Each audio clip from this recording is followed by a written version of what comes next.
darvi tutti i risultati di queste amministrative. 84 nuovi sindaci saranno eletti qui in Veneto. Pierangelo Del Zotto di Prima il Veneto, prima dicevamo, c'è chi ha sbagliato le previsioni del tutto? No, mi riferivo alla dottoressa Ghisleri, che di solito è precisissima e aveva attribuito alla Lega il 18,50. In realtà il Dolo in 18,50 l'hanno preso in 3.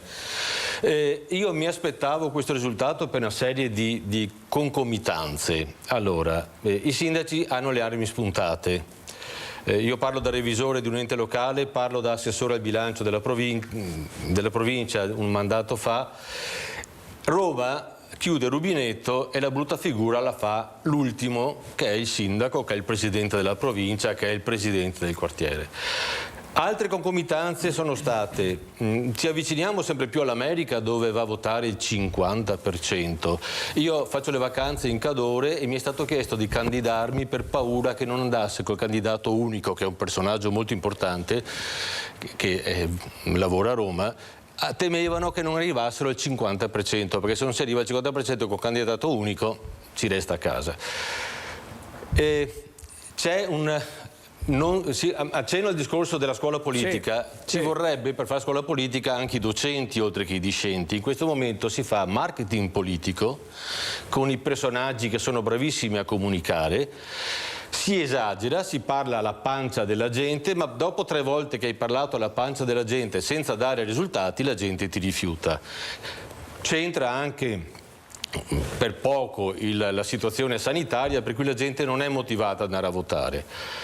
Candidati completamente sbagliati, calati dall'alto. L'esempio ce l'abbiamo a Venezia, il cui vice sindaco viene criticato perché è catapultato dall'alto, non ha partecipato alla competizione, non ha preso una preferenza, eppure vice sindaco perché l'ha voluto la politica. Io aspettavo questo risultato, aspettavo la bassa affluenza, perché ovviamente insomma questa è la situazione, e mi aspettavo anche che da domani mattina, non so se cadremo, se il paese cadrà, se la Lega cadrà dalla padella alla brace con Giorgetti, ma sicuramente succederà qualcosa di importante in Lega, perché io che ho passato la vita in Lega, io che sono stato buttato fuori perché mi sono permesso nel 2013 di contestare l'allora segretario, che poi è sparito dalla circolazione, lui invece, io sono qua stasera nel mio piccolo, lui è sparito. Se fai una politica nazionale al sud, senza offendere chi è del sud, uno che sta al sud vota, ma ha ragione, vota per convenienza. In questo momento Salvini non dava nessun tipo di assicurazione, ha legato il suo nome, il suo viso ad un'altra persona che io non mi permetto di criticare, perché non si entra nella sfera personale, non è.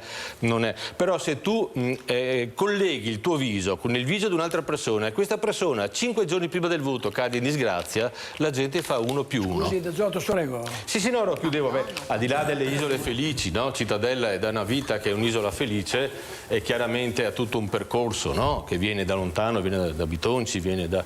Ecco, ripeto, però si continua a fare marketing politico parlando alla pancia della gente, e la gente questa volta non ha più creduto.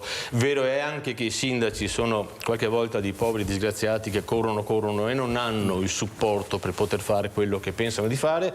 Rimane il fatto che domani mattina o stasera qualcosa di importante succederà, non tanto all'interno di un partito quanto all'interno del paese stesso. Prego. Sì, lei diceva prima. Noi stiamo parlando dal profondo Veneto, quindi sono 2 le realtà. La realtà nazionale e la realtà veneta, nella quale l'onda lunga è sicuramente più lunga. È stato bocciato un progetto che stava snaturando, che voleva snaturare un qualche cosa che in Veneto è ben preciso. Secondo, velocissimo, tanto per far capire quanto marketing politico faceva quel signore. Lui, quando era al 34, perché io una volta ho presentato qua la sera la teoria della spugna, no? Gonfiano e poi sgonfiano, non è più utile, adesso può anche andare a casa. Quando era al 34 e si era montato la testa, chiedeva... Scusi, Prego. A chi si riferisce? A Salvini, ovviamente. Ah, ecco, sì, no, sì, sì, no, chiedo scusa, adesso devo arrivare. No, adesso stavo arrivando. Quando era il 34, Salvini chiedeva a Mattarella i pieni poteri, dimenticando che la nostra, per fortuna o per sfortuna, è una repubblica parlamentare. I pieni poteri li ha chiesti quella volta a Sua Eccellenza al re. Il re poteva dare i pieni poteri a un primo ministro o a un quello che volete.